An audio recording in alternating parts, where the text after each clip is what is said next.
I tell you, like, if you relapse or if you do have a panic attack and you're getting discouraged, like, please don't do that to yourself. I guess I should give you some tips. Hit it, boys.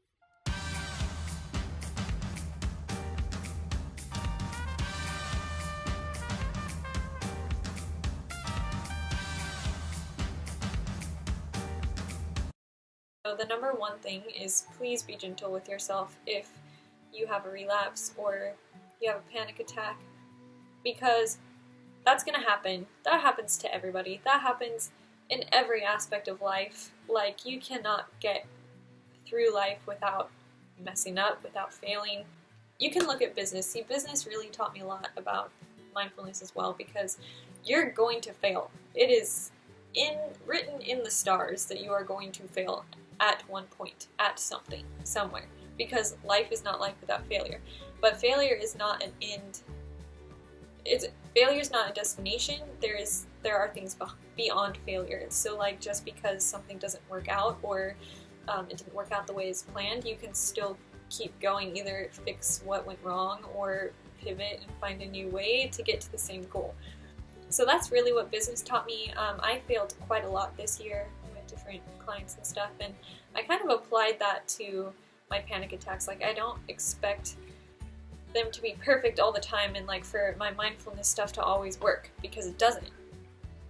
It helps a lot and it works the majority of the time, but sometimes it doesn't work. And so you need to be gentle with yourself and realize that it's not anything you did and that it's an inevitable part of the process, and that, you know, the best plan of action is to just get up and try again the next day, and don't let it keep you like scared to do things because you're worried about having a panic attack, because that's what I did last year. I guess that would be number 2. So number 2 is don't let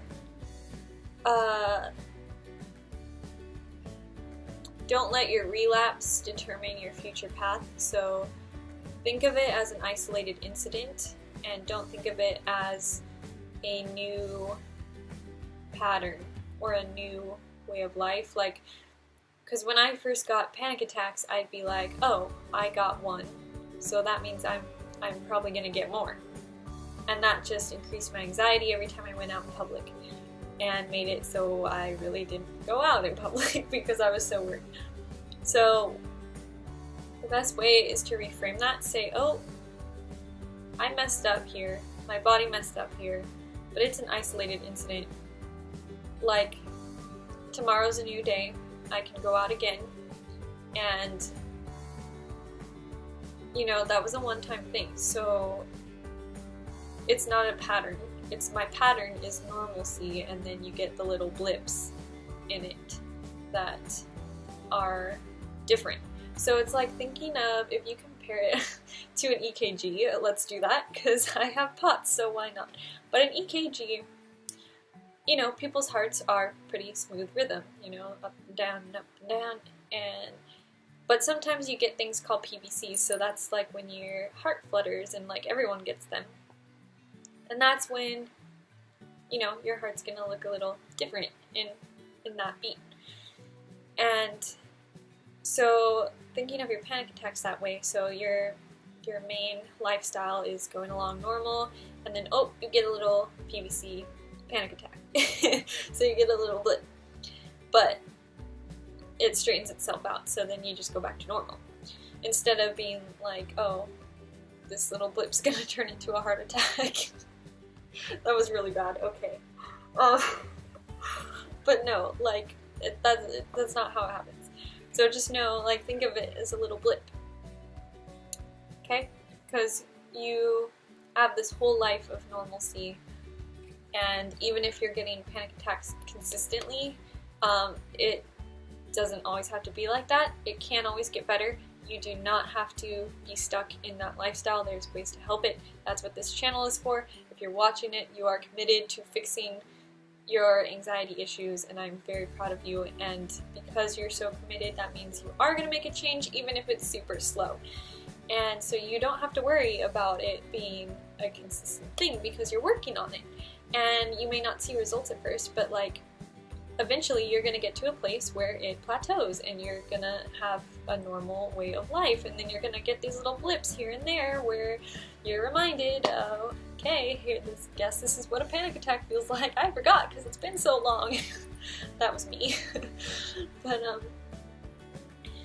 But yeah, so just think of it as being just a little hiccup on your road instead of being your road itself, and then the hiccups are normal to see because that doesn't make any sense. No one deserves to live like that. No one is living like that, really. So yeah, just the takeaway is just think of it as an isolated incident and don't dwell on it or think that that's your new way of life, because mistakes happen in the body and in the mind, and you may not always be able to control it, but you can have hope that after that incident, you're all done for a little while, however long that is. I don't know how far you are in your journey right now, but it is going to end and you will have normal back again. The third thing, I realized that every time I phoned a friend while I'm having a panic attack, it doesn't last as long. So that's my third tip, is like if you're relapsing, phone a friend and talk about anything but the panic attack. Even if you say, like, just tell your friend that you're having it so they know, and then just tell them that you want them to talk to you. Because I know when I get them, I get really weak and I don't have enough diaphragm support to speak. So I can be like, my voice gets really like low and quiet, and I'm like, yeah, like I squeak out the word yeah like constantly as people talk at me. So just ask your friend to like talk to you about random stuff that's not stress inducing. And yeah, because that helps. And I realized that that's what calmed me down 2 times. The one time it happened at work, my coworker stayed on the line with me. They were just kind of talking to me. And then 3 times actually, because the first time I had it in the theater, my friend was talking to me too.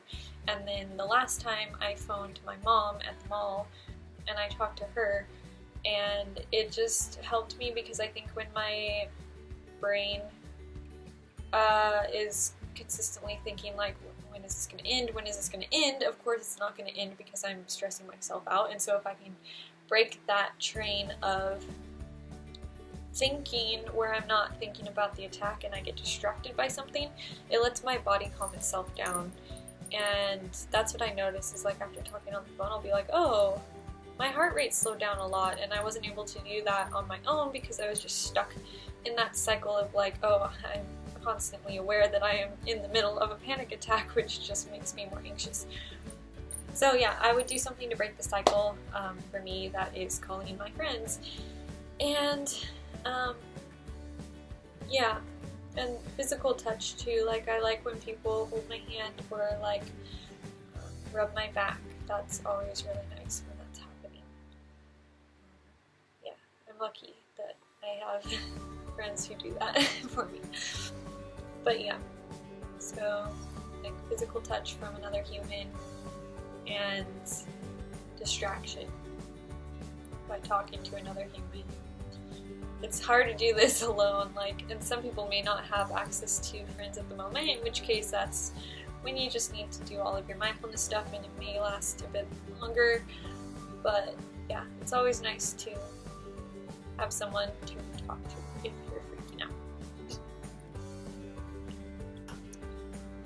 Okay, this vlog has been super long, so I'm gonna get off now. There's actually a few more things I want to say, but I'll put those into another vlog. And yeah, alright guys, I hope that you have a fantastic night. I hope that whatever you're dealing with, if you had a rough day today, I know that it's going to be a little bit better for you tomorrow. And yeah, I send you all the good vibes and the hugs because I really care about you, even though like I don't know who you are and I've never met you and I've never seen you. I feel like, you know, these vlogs are chill and I'm like in my pajamas and we're in my bedroom and I have my little cup of tea and we're having a nice little conversation here. So I feel like, I have a connection with you even though you're on the other side of the screen. And yeah, so it's possible to really care about people that you've never met because I feel that for you. So just know that I love you and I send you good vibes. Alright, guys, what is my hand doing? What? I'm so fidgety. Like, my hands do such weird things. Okay. But anyway, guys, yeah, I hope you have a great night, and I will talk to you soon.